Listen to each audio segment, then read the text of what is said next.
Hello viewers, नमस्कार। आप सभी का पाथफाइंडर्स बाय एन अकेडमी पे स्वागत है। ग्रीस की तरफ से एक बड़ी खबर आ रही है। ग्रीस ने भारत के पिनाका रॉकेट लॉन्चर सिस्टम को खरीदने का प्लान किया है। ये भारत की तरफ से एक स्ट्रैटेजिक मूव है, बिकॉज जिस तरीके से टर्की रिसेंट टाइम्स में एंटी इंडिया स्टैंड और प्रो पाकिस्तान स्टैंड को ले रहा था, so this was a step in the right direction. But आज इस पर्टिकुलर सेशन में हम लोग कंप्लीट जियो पॉलिटिकल एनालिसिस के अंदर तीन प्रमुख चीजों के ऊपर बात करेंगे। एक तो पिनाका रॉकेट लॉन्चर सिस्टम जो भारत एक्सपोर्ट करने जा रहा है, ये क्या बताता है भारत के डिफेंस सेक्टर के बारे में। बिकॉज आपको पता होगा, एक जमाने में 100 रुपए का सामान डिफेंस में हमें हर चीज बाहर से मंगाना पड़ता था। बट आज सिचुएशन सोचिए कितनी इंप्रूव हो चुकी है। ऑल्दो अभी भी बहुत लंबा सफर तय करना है, but still it is remarkable that India is exporting sophisticated defense infrastructure across the world. The second thing जो आज इस वीडियो में हम लोग समझने का प्रयास करेंगे कि आखिरकार ये टर्की और ग्रीस के बीच में किस बात को लेके विवाद है। तीसरा बात करेंगे हम लोग कि भारत कैसे टर्की को काउंटर करने के लिए ग्रीस के साथ अपने रिलेशन को बना रहा है, और ये कैसे बताता है भारत की फॉरेन पॉलिसी में एक बहुत बड़ा शिफ्ट। बिकॉज आपको पता है, प्राइम मिनिस्टर नेहरू जब भारत के प्रधानमंत्री थे तो वो विदेश नीति को आइडियलिज्म के आधार पर करते थे। फॉर एग्जाम्पल, हिंदी चीनी भाई भाई, और उससे हम चाइना को रोक सकेंगे, या विश्व शांति की बात करते थे, या यूनाइटेड नेशंस की बात करते थे कि कलेक्टिव सिक्योरिटी के थ्रू भारत की सिक्योरिटी को इंश्योर किया जा सकता है। बट अगर आप पिछले एक दशक या 2 दशक में देखेंगे, खासकर इस सरकार के अंदर एक बहुत बड़ी विदेश नीति में चेंज आई है। आइडियलिज्म से बढ़कर हम रियलिज्म की तरफ बढ़े हैं कि आप जैसा करोगे वैसा ही हम भरेंगे। If you throw stone, I am also going to throw stone at you. So आज इंडिया में जो फॉरेन पॉलिसी है उसमें काफी एग्रेसिवनेस देखने को भी मिला है। तो इन तीन प्रमुख डिस्कशंस को आज इस सेशन में हम लोग समझने का प्रयास करेंगे। बट पहले आप न्यूज देख सकते हैं क्या कि टर्की का जो सबसे बड़ा एडवर्सरी है इस पर्टिकुलर एरिया में, जो ग्रीस है, उसने इंटरेस्ट जाहिर किया है और इनफैक्ट खरीदने जा रहा है भारत का सबसे पावरफुल पिनाका रॉकेट सिस्टम। तो ग्रीस के जो डिफेंस एक्सपर्ट्स हैं उन्होंने कहा है कि गवर्नमेंट को प्रोक्योर करना चाहिए पिनाका रॉकेट सिस्टम को। सो ये एक बड़ी खबर है भारत के डिफेंस एक्सपोर्ट के लिए। आप देख सकते हैं पिनाका जो रॉकेट लॉन्चर सिस्टम है वो बहुत ही sophisticated state of art rocket launcher system है, जिसकी वजह से हमारा जो इम्पैक्ट हो सकता है एनिमी के ऊपर वो बहुत सिग्निफिकेंट है। और इसकी इतनी बड़ी उपलब्धि है कि रिसेंटली फ्रांस ने भी इंटरेस्ट जाहिर किया था इस रॉकेट लॉन्चर सिस्टम को खरीदने में। अब आखिरकार क्या स्पेशल है इस रॉकेट लॉन्चर सिस्टम की जिसकी वजह से इसकी इतनी अट्रैक्शन होती है। पहले, इसकी रिस्पॉन्स काफी क्विक है, इसकी एक्यूरेसी बहुत ही पिन पॉइंटेड है, बिकॉज अगेन ये ट्रैकिंग सिस्टम के बेसिस पे लॉन्च होता है। तो इसमें आईएनएस और जीपीएस नेविगेशन ऑलरेडी इनबिल्ट है, जिसकी वजह से आप पॉइंट ए से पॉइंट बी एक प्रिसीजन बेस्ड अटैक कर सकते हो। इसकी रेंज इस समय कोई बहुत बड़ी भी नहीं है बट बहुत छोटी भी नहीं है, 60 से 75 किलोमीटर की है, जो कि आने वाले समय में इसको और एक्सपैंड किया जाएगा। और ये जो पूरा रॉकेट लॉन्चर सिस्टम है ये बहुत ही मोबाइल है, बिकॉज ये ट्रक के ऊपर है and you can move as per where you want to place this truck. तो इसी खास रीजंस की वजह से आज पिनाका रॉकेट लॉन्चर सिस्टम को बहुत सारे कंट्रीज एक्वायर करने का प्रयास कर रहे हैं। और इससे बड़ी बात क्या हो सकती है कि फ्रांस जैसी विकसित देश भी आज इस पिनाका रॉकेट लॉन्चर सिस्टम को प्रोक्योर करने का प्लान कर रही है। सो दैट शोज कि इसमें कुछ तो जरूर बहुत सिग्निफिकेंट बात होगा।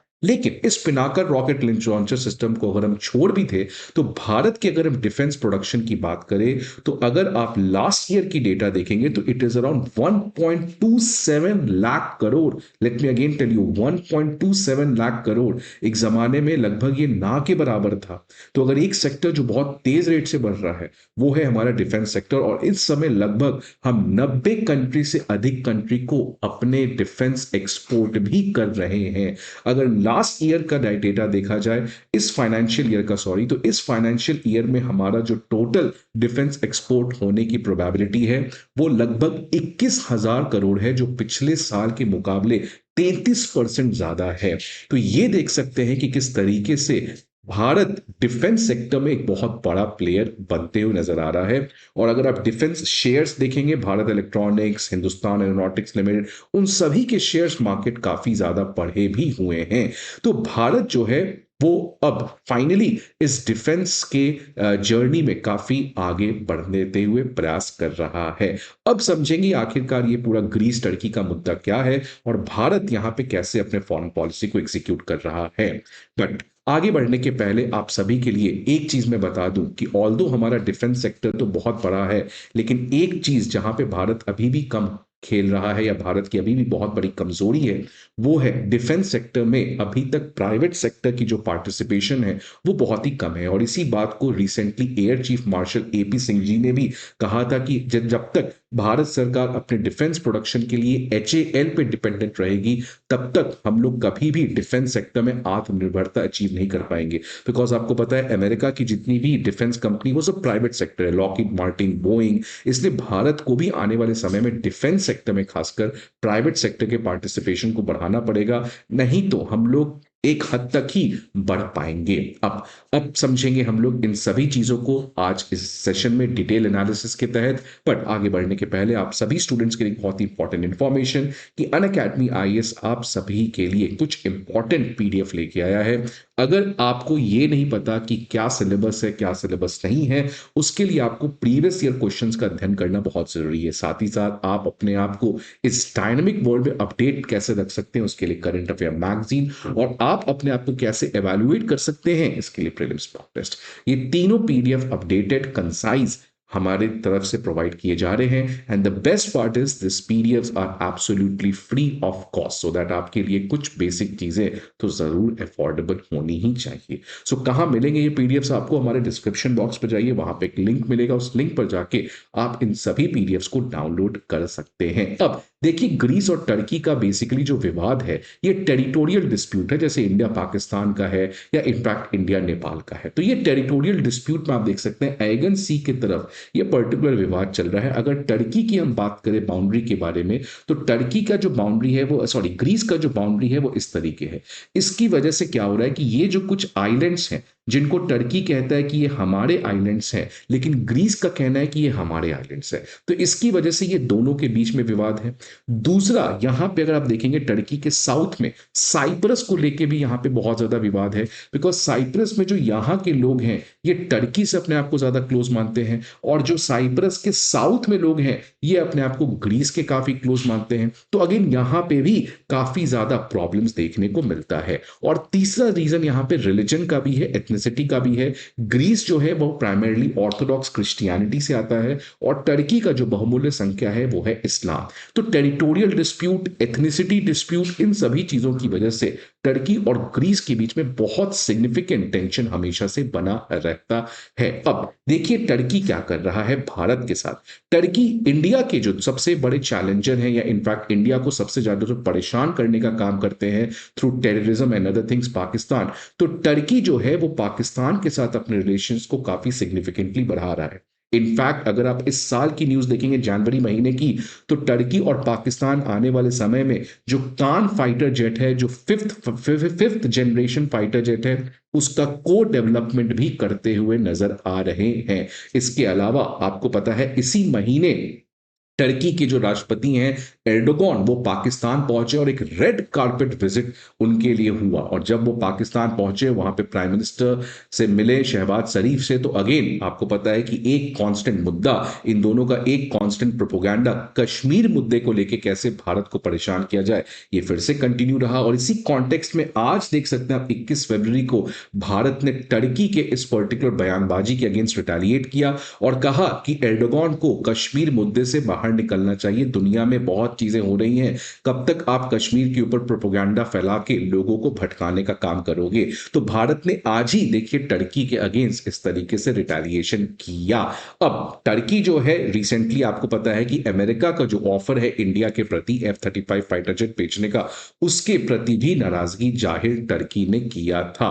तो आप देख सकते हैं कि टर्की जो है वो कॉन्स्टेंटली एंटी इंडिया और प्रो पाकिस्तान स्टैंड ले रहा था।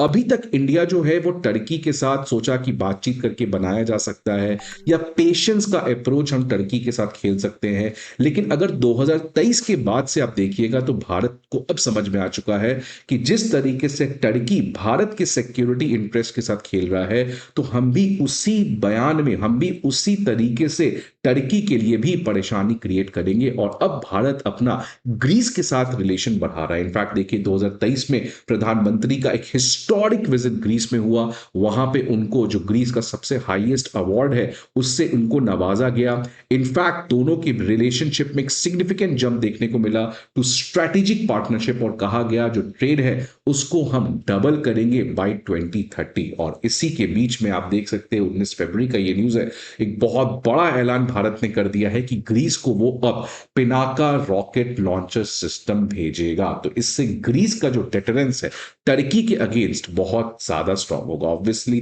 टर्की तो पिनाका से पिनक चुका होगा, बिकॉज जिस तरीके से टर्की पाकिस्तान के थ्रू इंडिया को परेशान किया, अब इंडिया फाइनली उसी गेम को टर्की के अगेंस्ट यूज करते हुए नजर आ रहा है। अब सवाल आता है कि टर्की ऐसा कर क्यों रहा है, बिकॉज आपको पता है कि टर्की जो है ऑटोमन एम्पायर का लीडर हुआ करता था। इनफैक्ट इस्तांबुल आप देख सकते हैं यहां पे जो इस समय टर्की में है, वो ऑटोमन एम्पायर जो कि एक सुन्नी एम्पायर था उसका कैपिटल हुआ करता था। और इस्लामिक वर्ल्ड का जो सबसे बड़ा एम्पायर था, सुन्नी वर्ल्ड का जो सबसे बड़ा एम्पायर था, ऑटोमन एम्पायर था। लेकिन जब फर्स्ट वर्ल्ड वॉर में ऑटोमन एम्पायर हार गया, उसके बाद टर्की जो है वो वेस्ट के कैंप में चला गया। और इनफैक्ट टर्की जो था वो एक लिबरल कंट्री बन गया और नाटो को इनफैक्ट 1952 में ज्वाइन कर लिया। तो टर्की में रिलीजन का रोल खत्म हो गया और लिबरल, सेक्युलरिज्म, इन सभी चीजों की शुरुआत हुई। लेकिन जब से एर्डोगन 1992 में टर्की के प्रेसिडेंट बने हैं, तो उसके बाद से कॉन्स्टेंटली टर्की जो है वो अपने इस्लामिक क्रेडेंशियल्स को स्ट्रॉन्ग कर रहा है।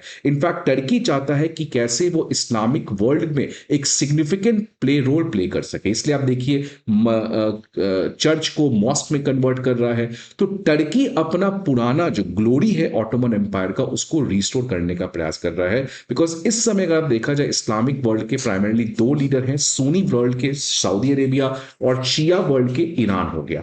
टर्की चाह रहा है कि कैसे हम इनसे भी बड़े लीडर की तरह इमर्ज करके आए इस्लामिक वर्ल्ड में, जिसकी वजह से टर्की ये सब प्रयास कॉन्स्टेंटली करने का प्रयास कर रहा है। इसी चीज के बारे में इस रिसर्च पेपर में काफी इन डेप्थ डिस्कस भी किया कि कैसे टर्की सेक्युलर और इन चीजों को छोड़कर एक हार्डकोर रिलीजियन बेस्ड स्टेट की तरफ बढ़ते हुए नजर आ रहा है। अब टर्की के लोग और टर्की की जनता इसके बारे में ज्यादा राय कर सकती है। यहां पे हम नहीं कमेंट करेंगे whether Turkey is going in the right step और रॉन्ग स्टेप, बट हमारा डिस्कशन है कि टर्की आखिरकार इस तरीके से भारत के अगेंस्ट क्यों बात कर रहा है, क्यों सीए के ऊपर बात कर रहा है, क्यों कश्मीर के ऊपर बात कर रहा है। So Turkey basically Islamic world का लीडर बनने का प्रयास कर रहा है। तो भारत की फॉरेन पॉलिसी में क्या चेंज आया है, ये लास्ट हमारा डिस्कशन है। तो मैंने कहा कि भारत की फॉरेन पॉलिसी में हमेशा एक बैकफुट अप्रोच देखने को मिलता था, एक बैलेंसिंग अप्रोच देखने को मिलता था, एक विश्व शांति ग्लोबल आइडियलिज्म की बात करता था। लेकिन अब भारत जो है वो कौटिल्य कूटनीति अपना रहा है कि भैया अगर आप हमें प्रॉब्लम क्रिएट करोगे तो हम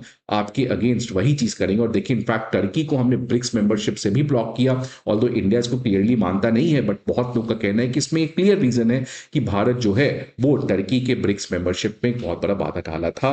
और अब इस तरीके से पिनाका रॉकेट लॉन्चर सिस्टम भेजना ये भी उसी डायरेक्शन बात करता है। इसके अलावा देखिए कैसे हम अफगानिस्तान के तालिबान के साथ बातचीत कर रहे हैं, जिसको हम एक जमाने में टेररिस्ट मानते थे, कैसे हम म्यांमार की मिलिट्री जनता से बातचीत कर रहे हैं। तो ये बताता है कि भारत आज उसको इस आइडियलिज्म से भरोसा नहीं है, क्योंकि दुनिया में आज आइडियलिज्म है ही नहीं। There is no morality, there is no ethics. What is today matters the most, it is your national interest. तो इसीलिए भारत भी अपना नेशनल इंटरेस्ट को फुलफिल करने का उसी तरीके से प्रयास कर रहा है। आपके क्या व्यूज है इस पर्टिकुलर न्यूज के बारे में, please let me know in the comment box. I hope आपको ये वीडियो अच्छा लगे। See you again in the next video. Till then good bye, take care.